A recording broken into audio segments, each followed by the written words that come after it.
3월 23일 사도신경 고백함으로 하나님께 예배하겠습니다. 전능하사 천지를 만드신 하나님 아버지를 내가 믿사오며 그 외아들 우리 주 예수 그리스도를 믿사오니 이는 성령으로 잉태하사 동정녀 마리아에게 나시고 본디오 빌라도에게 고난을 받으사 십자가에 못 박혀 죽으시고 장사한 지 사흘 만에 죽은 자 가운데서 다시 살아나시며 하늘에 오르사 전능하신 하나님 우편에 앉아 계시다가 조리로서 산자와 죽은 자를 심판하러 오시리라. 성령을 믿사오며 거룩한 공회와 성도가 서로 교통하는 것과 죄를 사해 주시는 것과 몸이 다시 사는 것과 영원히 사는 것을 믿사옵나이다. 아멘. 기도하겠습니다. 우리 살아왔던 그 긴 시간들이 마치 어제 꾼 꿈처럼 그렇게 빠르게 지나가 버리고 말았습니다. 이제는 우리의 젊고 힘이 있었던 건강했던 모양들은 우리의 기억 속에만 존재합니다. 그러나 우리에게 늘 우리의 행복함과 즐거움이 멀리 있지만은 않습니다. 우리는 주님과 조금 더 가까워졌으며 한평생 살아오며 믿음을 일구고 우리의 믿음을 단단히 쌓아온 것 같습니다. 그래서 하나님 오늘도 연약하고 힘든 육체의 아픔들을 가지고 있지만 그래도 하나님 앞에 나와 예배하려고 합니다.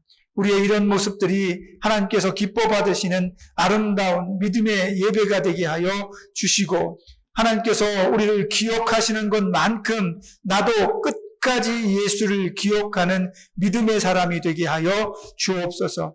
그러므로 오늘 우리가 드리는 이 예배를 통해서 하나님께서 우리를 더욱더 뜨겁게 하시고 하나님의 나라를 천국을 볼 수 있는 영적인 눈을 열어주셔서 위로가 되게 하시고 내 마음속에 내가 가야 할 천국을 바라보며 소망을 가진 아름다운 크리스찬 될 수 있도록 축복해 주옵소서. 이 시간에도 우리 마음속에 있는 염려와 근심과 여러 가지 생각들로 사단이 우리를 흐트러 놓으려 할 때에도 성령님 우리 마음을 굳세게 지켜주셔서 오직 여호와 하나님만 바라보며 예수의 이름으로 노래하고 하나님께 경배하며 아름다운 예배자가 되게 축복하여 주옵소서. 그러므로 이 시간에 우리 마음을 절대로 혼란스럽게 하지 마옵시고 우리를 굳건히 지켜주셔서 성령의 은혜와 하나님의 말씀이 우리 심령의 골수까지 쪼개어 위로받고 힘을 얻고 이 한 주간도 믿음으로 힘차게 나아가는 우리 모두가 되게 축복해 주옵소서. 세상은 어지럽습니다. 너무 많은 미디어의 발전으로 인해서 여전히 우리는 세상의 모든 것들을 귀담아 듣고 보고 있습니다. 그러나 그 염려와 근심을 위해 걱정하지 않게 하시며 오히려 그 염려와 근심들을 가지고 기도하는 그런 아름다운 우리들 되게 해주셔서 우리의 기도가 이곳에서도 응답됨을 경험케 하셔서 하나님이 여전히 나를 사랑하시는 거라는 것을 느끼게 하여 주옵소서. 예배 마치는 시간까지 우리 마음과 생각을 붙드시고 온전히 우리의 모든 예배를 성령님 한 분 주관하셔서 하나님만 영광받아 주옵소서. 예수님의 이름으로 기도합니다. 아멘. 하나님 말씀 찾아봅니다. 하나님 말씀 요한복음 18장 15절에서 27절 말씀까지 찾아보도록 하겠습니다. 요한복음 18장 15절에서 27절입니다. 조금 깁니다. 한 절씩 번갈아 가면서 한 절씩 읽겠습니다. 시작. 제가 먼저 읽습니다. 제가 먼저 읽을게요. 시몬 베드로와 또 다른 제자 한 사람이 예수를 따르니 이 제자는 대제사장과 아는 사람이라 예수와 함께 대제사장의 집들에 들어가고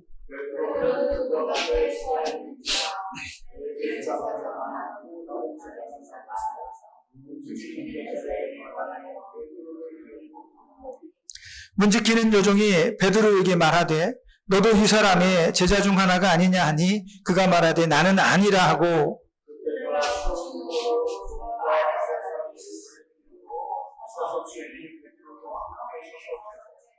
대제사장이 예수에게 그의 제자들과 그의 교훈에 대하여 물으니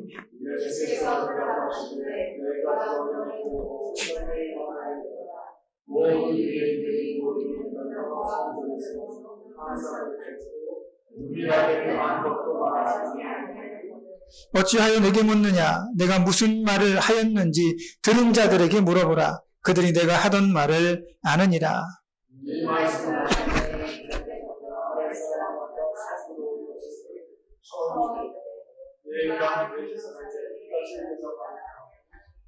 예수께서 대답하시되 내가 말을 잘못하였으면 그 잘못한 것을 증언하라. 바른 말을 하였으면 내가 어찌하여 나를 치느냐 하시더라.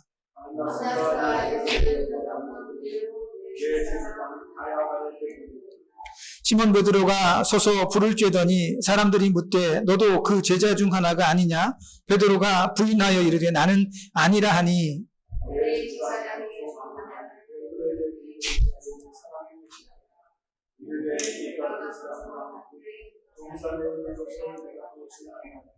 다 같이 예 베드로가 또 부인하니 곧 닭이 울더라. 아멘. 오늘 본문의 말씀을 의지해서 예고된 배신이라는 제목으로 하나님 말씀 전해드리도록 하겠습니다.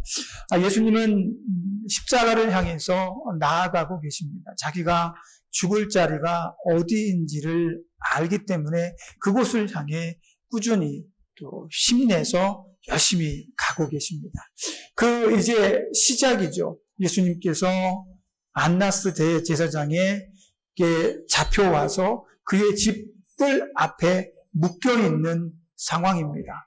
제사장과 예수님을 잡아온 군병들이 그 마당에서 예수님을 포박시켜 꿀려 앉힌 다음에 예수님의 죄에 대해서 묻고 있는 장면이 오늘 본문에서 다뤄지고 있는 내용입니다. 그런데 오늘 이 본문에서 유독 예수님 이외에 주목을 받는 사람이 하나 있는데 그게 누구냐면 바로 예수님의 수제자인 베드로라고 하는 사람입니다. 그 사람의 이야기는 오늘 예수님께서 당하고 계신 그 수치와 능욕과 멸시보다 더 많이 기록이 되어 있다고 볼 수가 있겠습니다. 예수님은 어제 저녁에 제자들과 함께 자기가 어떻게 죽어야 하며 어떻게 다시 살아나며 너희는 그때까지 어떻게 해야 된다는 것을 다 배웠습니다. 그럼에도 불구하고 제자들은 예수님께서 붙잡혀가는 이 상황 속에서 어찌해야 할 바를 모르고 뿔뿔이 흩어져 버리고 만 것이죠. 이제 예수님은 포박을 당해서 대제사장인 안나스의 집들 앞에 꿀려져 있습니다. 그래도 명색이 제자들인데 예수님께서 잡혀가는 모습을 보고 다른 본문에 보면 어떤 제자는 누군가가 자기를 잡으려고 손을 내미니까 자기가 걸치고 있던 옷을 벗어젖히고 도망갔다, 벌거벗은 몸으로 도망갔다. 그런 본문의 내용도 있습니다. 제자들은 그렇게 예수님이 포박당하는 순간 모두 흩어져 버립니다. 생각하지 못했어요. 예수님께서 실력이 있고 능력이 있지 않습니까? 지난주도 말씀드렸다시피 예수님은 사람을 살릴 수도 있고 죽은 자도 살리고 바다도 잔잔케 하시며 실력과 능력이 있어요. 그런데 그런 예수님께서 너무 쉽게 군병들한테 포박이 딱 돼서 끌려가니까 제자들도 한순간에 자기들 멘탈이 부서지고 만 거죠. 어찌할 바를 모르고 도망가 버리고 맙니다. 그럼에도 불구하고 오늘 본문의 말씀에 보니까 15절에 베드로는 예수님의 수제자 아닙니까? 예수님을 가장 많이 사랑했던 제자이며 예수님께서 무엇라고 말하면 죽는 신용까지 할 수 있는, 죽는 그런 역할까지 할 수 있는 그런 사람이었기 때문에 그랬을까요? 베드로는 예수님께서 잡히신 안나스 제사장의 집 앞까지 쫄래쫄래 따라갑니다. 그런데 오늘 본문의 말씀에 보면 특이하게도 그 안나스 대제사장과 친분이 있는 예수님의 제자가 하나 등장합니다. 누군지는 모릅니다. 그런데 이 예수님의 제자 베드로와 누구인지 모르는, 다만 안나스 대제사장과 친분이 있는 그 두 제자가 안나스의 대제사장 집 앞까지 예수님을 따라오게 되는 거예요. 그리고 나서 상황을 딱 보니까 이 안나스 대제사장과 친분이 있는 예수님의 다른 제자 하나가 먼저 그 뜰로 들어간 다음에 여차저차 얘기를 하고 바깥으로 다시 나와서 베드로를 데리고 집 안으로 데리고 들어가는 그런 모습입니다. 그래서 이제 베드로를 데리고 자, 내가 우리가 안에 얘기했으니까 우리 같이 들어갑시다. 그래서 들어가는데 문을 지키고 있던 여종이 뭐라고 말합니까? 너 베드로를 보고 너도 저 잡혀온 저 사람하고 같은 패거리잖아. 이렇게 얘기를 합니다. 그러니까 베드로가 뭐라고 그래요? 아니다 잘못 봤다. 그리고 안으로 쑥 들어갑니다. 그리고 나서 그곳에서 예수님께서 신문을 당하는 모습을 지켜보고 있는 거죠. 예수님은 대제사장이 신문할 때 이런 일들이 있습니다. 대제사장이 이렇게 예수님께 물어봅니다. 자반은 왔습니다. 이 사람이 어떤 죄가 있는지 사실은 잘 따져야 됩니다. 누군가의 인실을 구속하고 그를 법정에 세우고 감옥에 가두려고 한다면 그 사람의 죄가 무엇인지 분명하게 밝혀져야 됩니다. 그렇지 않고 그 사람을 잡아오게 되면 무고죄가 되는 거죠. 그러다 보니까 대제사장 안나스는 예수님께 이런 질문을 합니다. 내가 소문에 듣자 하니 네가 사람들에게 가르쳤던 수많은 내용들 중에서 뭔가 문제가 있는 것 같은데 네가 사람들에게 무슨 말로 가르쳤느냐? 혹은 네가 사람들을 어떻게 혼동을 주고 어떻게 그 사람들을 들쑤셔가지고 그 사람들의 마음을 혼란하게 만들었느냐? 그렇게 물어보는 거예요. 그러니까 예수님께서 22절에 뭐라고 대답을 하시냐면 이렇게 이야기를 하십니다. 22절과 21절의 말씀에 나는 세상에서 한 번도 감춘 상태로 어떤 메시지를 주거나 사람들을 가르친 적이 없다. 나는 항상 사람들이 많이 모여있는 유대의 회당이거나 성전에서 하나님의 말씀을 가르치고 그들에게 올바른 길에 대해서 가르쳤다. 내가 무엇을 말했는지 궁금하거든. 나는 다 드러냈고 말했으니까 나에게 배운 사람들에게 가서 물어보라. 그들을 데려다가 여기서 삼자대면을 하면 내가 무슨 얘기를 했는지 네가 알 것이다. 쉽게 말하면 이렇게 이야기를 했습니다.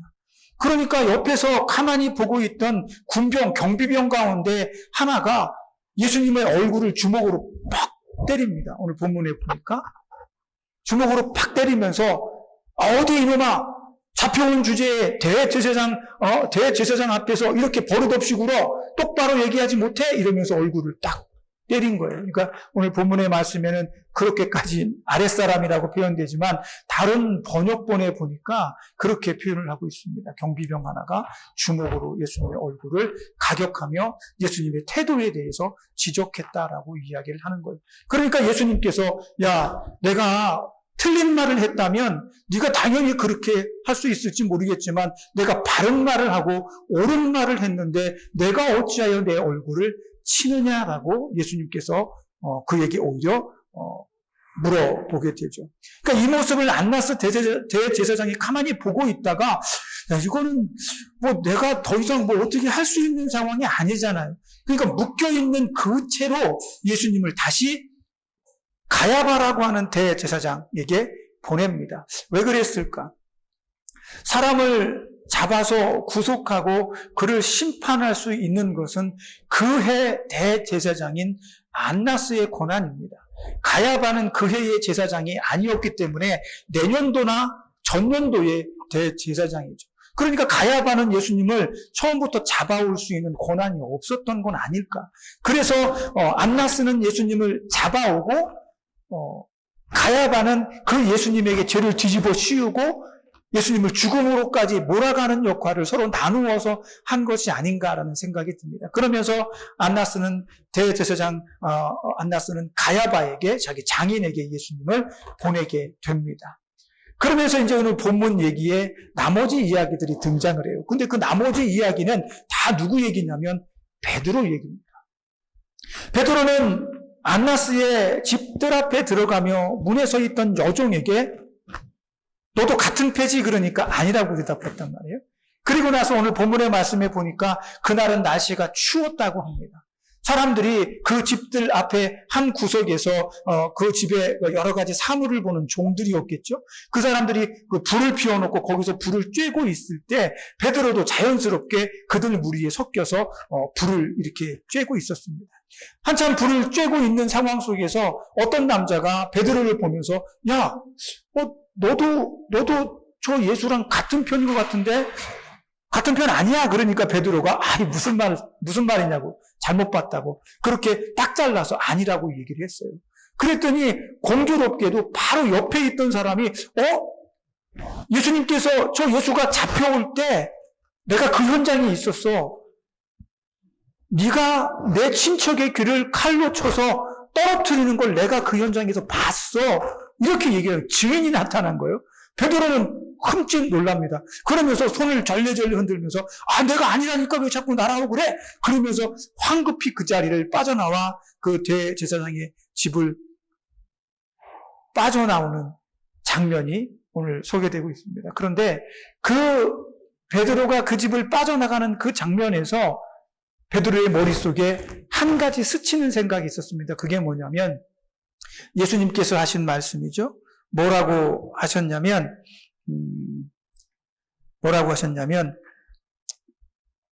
요한복음 13장 36절과 38절에 보면 이런 얘기가 있습니다. 요한복음 13장 36절에서 38절입니다. 같이 한번 읽어볼까요? 시작. 시몬 베드로가 이르되 주여 어디로 가시나이까? 예수께서 대답하시되 내가 가는 곳에 내가 지금은 따라올 수 없으나 후에는 따라오리라. 베드로가 이르되 주여 내가 지금은 어찌하여 따라갈 수 없나이까? 주를 위하여 내 목숨을 버리겠나이다.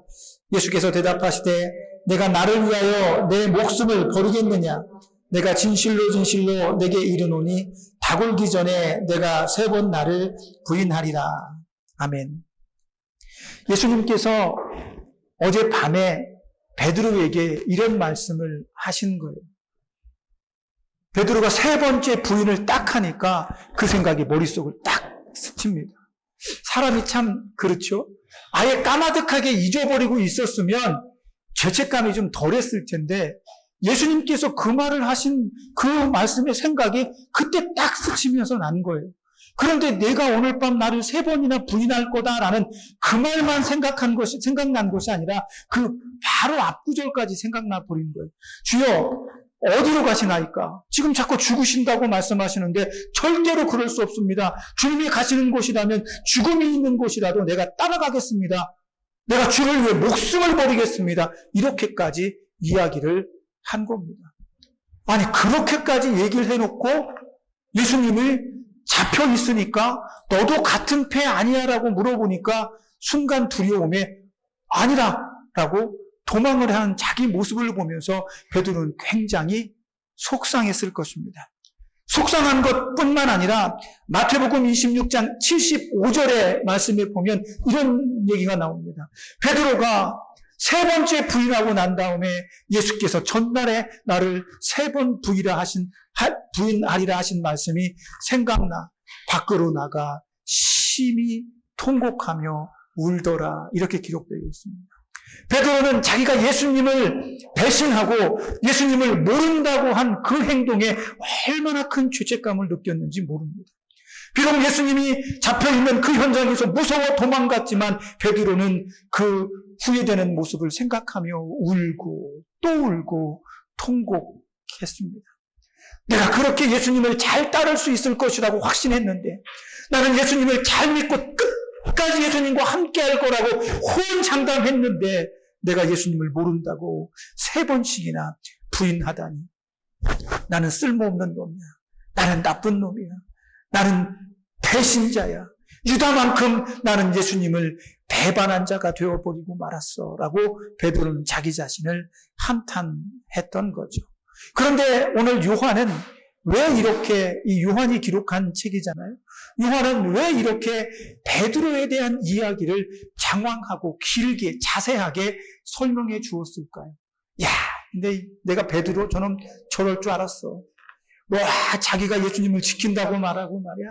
예수님을 말이야, 자기가 예수님과 끝까지 함께 한다고 호언장담하더니, 자기가 예수님이 잡혀갈 때 말코의 길을 칼을 뺏어서 휘둘리면서까지 그 모든 상황들에 저항했던 그 용감했던 그 베드로가 저렇게 한순간에 무너져 버리다니 참 자식, 참 내 친구지만, 내 동료지만 참 애가 참 경솔해. 이러려고 성경을 기록한 건 아닐 거잖아요. 요한이 베드로의 얘기를 여기에 자세하게 기록한 이유는 다른 곳에 있다고 저는 생각을 합니다. 그 이유가 뭘까? 베드로는 실패했습니다. 예수님과 동행하며 끝까지 예수님을 믿고 따르겠다라고 호언장담했지만 그는 결국은 예수님을 배신하고 말아버렸습니다. 인간의 생각은 그렇습니다. 우리는 다 그래요.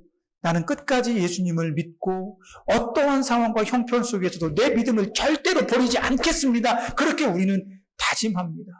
그러나 내가 너무 고통스럽고 너무 아프고 너무 두렵고 아무런 빛도 보이지 않는 캄캄한 어둠 속에 있으면 덜컥 무서운 생각이 드는 거예요. 베드로는 예수님께서 그 앞에 잡혀서 군병들에게 맞고 구타당하고 막 이렇게 막 하는 그런 장면 속에서 나도 잡히면 어찌하지? 이런 마음이 순간 들어버릴 수 있는 거잖아요. 사람이다 보니까. 우리는 어떤 내 이익 앞에서 나의 경건한 신앙을 때때로 내려놓을 때가, 감춰버릴 때가 종종 있다는 겁니다. 그런데 오늘 베드로가 그런 모습이었습니다. 아니, 남의 칼을, 군병의 칼을 뺏어서 예수님의 앞을 딱 막으면서 내가 예수님을 지키겠습니다라고 말했던 그 용기는 어디 갔습니까?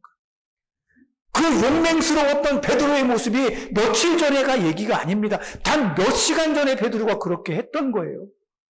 그런 용감했던 베드로가 오늘 한순간에 무너져버리고 예수님을 모른다라고 펄쩍펄쩍 뛰면서 강하게 부인하는 그런 모습을 보여주고 있다는 겁니다.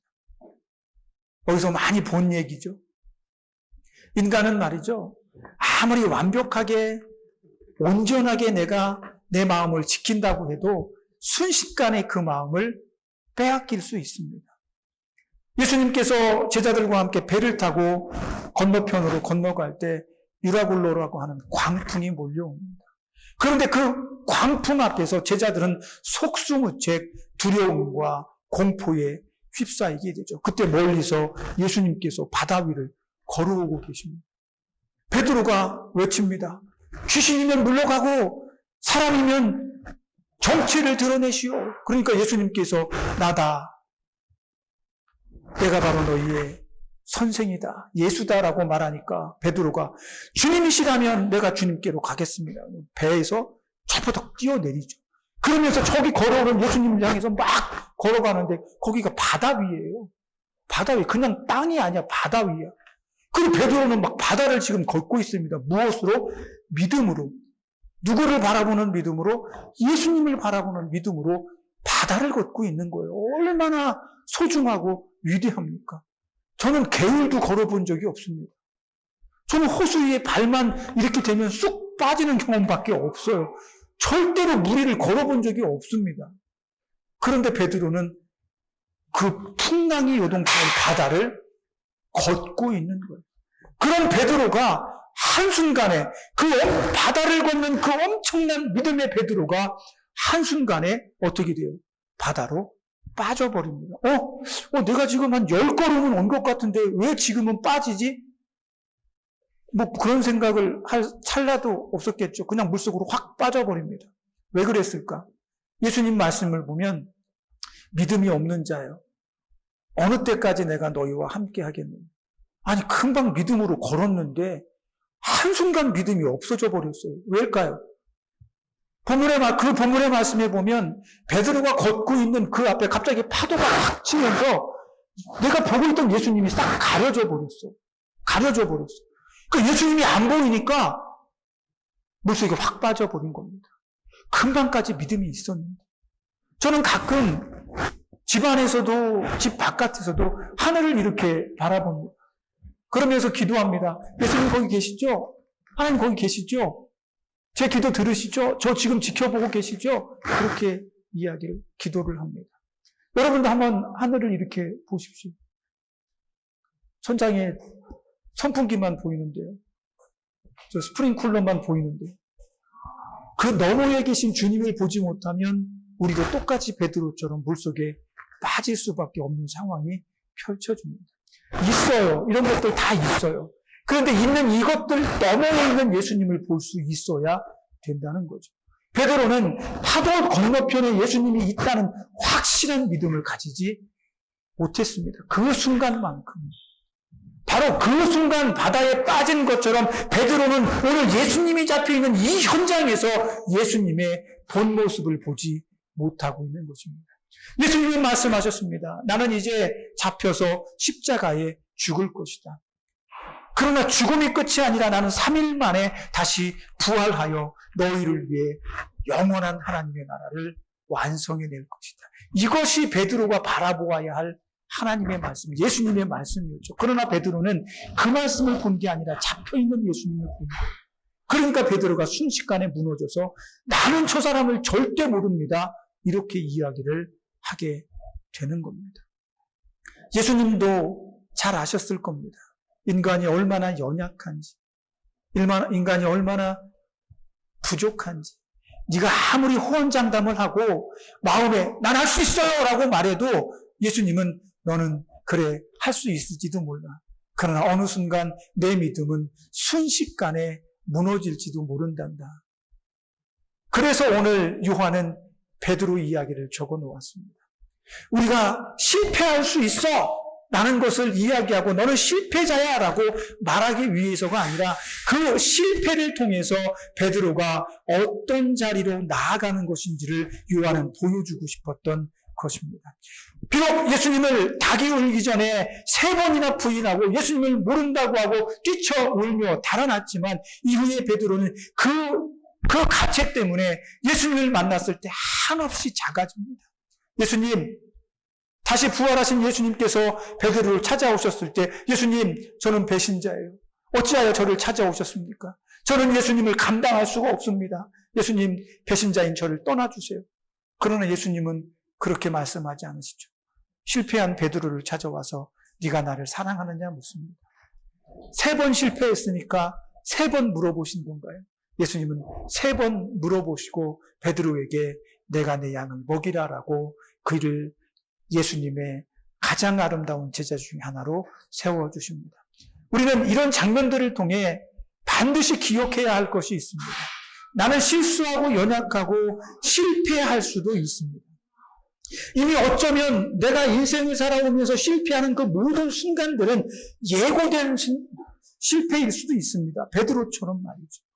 아니 모르고 있다가 갑자기 배신하고 실수하고 죄를 짓는 게 아니라 이미 예수님께서 너는 나를 부인할 거야. 너는 이걸 먹으면 죽을 거야 라고 하나님이 말씀했는데도 불구하고 인간은 실수하고 죄를 범하지 않습니까? 그래서 우리 인간은 그럴 수 있다는 존재라는 걸 예수님이 너무나 잘 알고 계세요. 그래서 예수님은 우리에게 용서라는 은혜를 주십니다. 네가 실수했지, 죄 지었지. 그러나 잘 들어.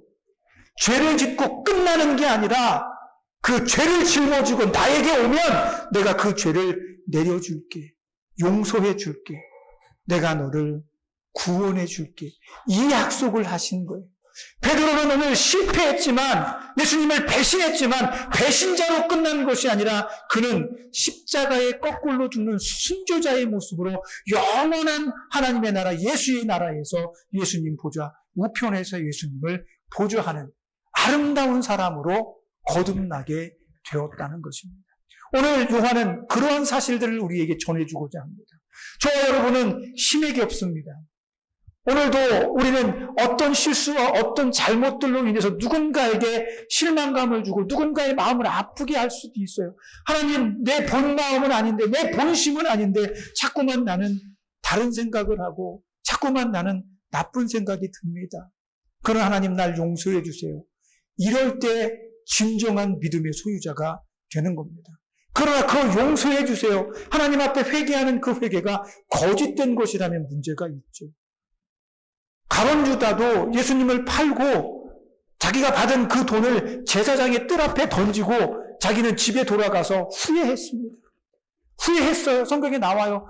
유다도 후회했다고 나와요. 후회하면서 그도 눈물을 찔끔 흘렸을지 모릅니다. 그러나 유다는 예수님을 기다리지 않았습니다. 목을 매어 죽기 전에 창자가 터져서 창자가 터진 것 때문에 죽었다고 성경은 기록합니다. 예수님은 3년 동안 제자들에게 실패할 때를 대비해서 어떻게 다시 일어날 것인지에 대해서 가르쳐 주십니다. 나는 죽을 것이고 너희들은 흩어질 것이다. 그러나 명심해. 내가 죽고 너희는 흩어짐에 더 중요한 것은 내가 살아날 것을 믿는 거야. 라는 겁니다. 그것을 믿을 때 예수님의 제자들은 다시 예수님 앞에 돌아올 수 있고 다시 우리는 예수님 앞에 용서를 구하고 예수를 따를 수 있는 존재가 되어지는 것입니다. 저와 여러분은 천국을 향해서 한 걸음 한 걸음 나아갑니다. 어쩌면 오늘도 실수할 수 있고 내 마음에 믿음과 상관없는 행동들이 나올 수 있어요. 그러나 기도하는 것을 멈추지 마시고 예수님을 따라가는 것을 멈추지 마시고 예수님 앞에 서는 것을 멈추지 않는다면 저와 여러분은 예수님께 용서받은 구원받은 아름다운 그리스도인들이 될 줄로 믿습니다.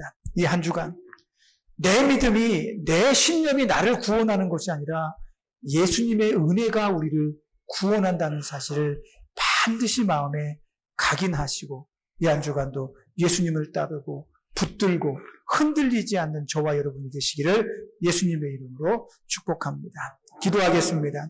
하나님, 내 마음도 그래요. 베드로처럼 난 예수님을 죽을 때까지 따를 것이며 내 생명도 내어놓을 수 있습니다. 그렇게 고백합니다.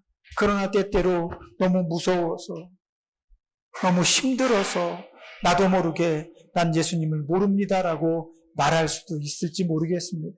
그러나 그런 상황 속에서도 다시 예수님을 바라볼 수 있는 은혜를 주옵소서. 머리를 스치는 예수님을 생각나게 해 주옵소서. 그래서 배신으로 모든 것을 포기하는 것이 아니라 죄를 짊어지고 그래도 예수님 앞에 나아가는 믿음의 사람들이 되게 축복해 주옵소서. 예수님의 이름으로 기도합니다. 아멘. 하겠습니다. 하나님 감사합니다. 예수님 고맙습니다. 나를 위해 그 모진 고통과 아픔을 당하시며 십자가 위에서 죽음을 당하셨습니다. 예수님의 생명까지도 내어놓으셨는데 그렇게 우리를 구원해 주셨는데 우리를 포기하실 리가 있겠습니까? 그러니 우리도 예수님을 포기하지 않게 해 주옵소서. 어떠한 상황과 형편 속에서도 예수님을 붙든 그 손은 절대로 놓지 않게 하시고 혹 우리의 힘이 빠져 그 손이 헐거워지면 주님께서 더 굳세게 붙들어 주옵소서. 그러므로 오늘 또 이 한 주간도 믿음으로 주님을 따르며 천국을 향해 한 걸음씩 나아가는 우리 마음에 즐거움과 기쁨과 소망이 있게 하여 주시고 천국에 나를 위해 지어주실 그 집을 생각하며 오늘도 주님을 찬양하는 믿음의 길 걷게 해 주옵소서. 그런 사람으로 이 한 주간도 살아가게 하시고 예수님을 고백하는 자로 믿음으로 굳건히 서는 자로 우리를 축복해 주옵소서. 예수님의 이름으로 기도합니다. 아멘. 이제는 우리를 죄에서 구속하신 예수 그리스도의 구속의 은혜와 하나님 아버지의 크신 사랑하심과 성령님의 감동감만 내주하시며 교통하시는 은혜의 역사가 오늘도 우리의 연약함 속에서도 주님을 의지하고 끝까지 주님을 바라보기를 원하며 순간 스치는 후회와 생각들 속에서 예수의 이름을 굳건히 붙들고 있기를 소망하는 여기 모인 하나님의 자녀들 머리 위에 저들이 사랑하는 가족과 저들을 돕고 치료하는 이 병원의 모든 손길들 머리 위에와 우리가 사랑하는 교회와 이 나라 이민족 위에 이제로부터 영원까지 함께 있을지어다. 아멘.